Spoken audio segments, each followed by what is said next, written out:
Well, it had to happen sooner or later. So, the Knuckles series. It was announced to hype, only to be met with criticism when it came out. Some people even went as far as to call it the Wade Whipple Show, which, considering how much the plot actually revolves around him instead of Knuckles, yeah, I kinda don't blame them.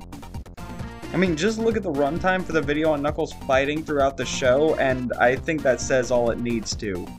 Now that being said, I do tend to view myself as a bit of a positive person, so I try to find something good with the media I consume. And despite what the haters say, there actually is some good stuff to be found here. So, let's go ahead and look at some of the more positive aspects of this otherwise hated show. I'll just go ahead and say it. Episode 1? Perfect way to follow up the second Sonic movie. Knuckles is struggling to find his purpose after everything that happened. There's a lot of fun in-game references with Knuckles attacking the houseworkers, and it sets up the show really well.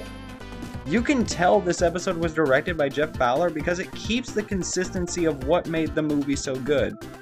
Also, Sonic Tails and Maddie are here, so that's a giant plus. No James Marsden though, which is surprising. Also, the idea of having some form of government chase Knuckles for his power isn't a bad idea, as we've seen that happen in this universe with good reason. If the rest of the show would have been like this, we might have had something special. Episode 2 gives us some more fun hijinks. I actually still think the show was pretty good at this point. Wade has to break Knuckles out of capture at the Ice Cap Lounge. Speaking of which, I love it when they make little game references like that to Ice Cap Zone. Anyway, the stuff with Wade goes on a bit longer than it needs to. I'm not really a big fan of the jokes that they were trying to set up with that. But the action set pieces and seeing Knuckles glide makes this episode one of the more enjoyable ones to watch. That being said, the little interaction between Knuckles and Wade at the end does feel like something that would help Knuckles become more accustomed to Earth. Not the best episode, but there were some great ideas here. I don't have much to say about episode 3. There's a good bit of cringe here with the flashback stuff. Though I will admit that the fight scene centered around the candle makes for a really fun set piece. Props to whoever idea that was very entertaining. Also, Knuckles catching a chain, while not the most original thing in the world, is still cool. And for those of you who are going to be asking, yes, I know Wade's sister appears in this episode. I don't even remember her name. I think it's Wanda? Is that her name? Like, seriously, I do not care enough to look it up. Episode 4 is, in my opinion, where things really fell off the rails. This episode barely features the title character, and instead we get 20 minutes of Wade trapped in a cage and going on a journey with Pachacamac. They got Christopher Lloyd to voice one of the darkest Sonic characters, and this is what they did with him. Yes, I know he shows up before, and he was still a joke there as well, but this hit a little harder on that. That aside, this is the episode people refer to as the best, and I honestly don't understand why. Are they being sarcastic? Like, because I'll be honest, I have a hard time detecting sarcasm, and over the internet, it's definitely harder for me to tell, so I'm being genuine when I say this. I have no idea why people love this episode. There's a musical number and puppet effects, but it feels so tonally different to what we expect from this franchise. It's so surreal that I can't bring myself to really enjoy it. I'm just standing there like, what is any of this? Sorry, I went on a tangent there. I guess Wade beating his bully and getting the classic OVA style hat for Knuckles is cool, but I wasn't really a fan of the execution. On to episode 5. Knuckles is back! That's a plus. But he doesn't get to do much.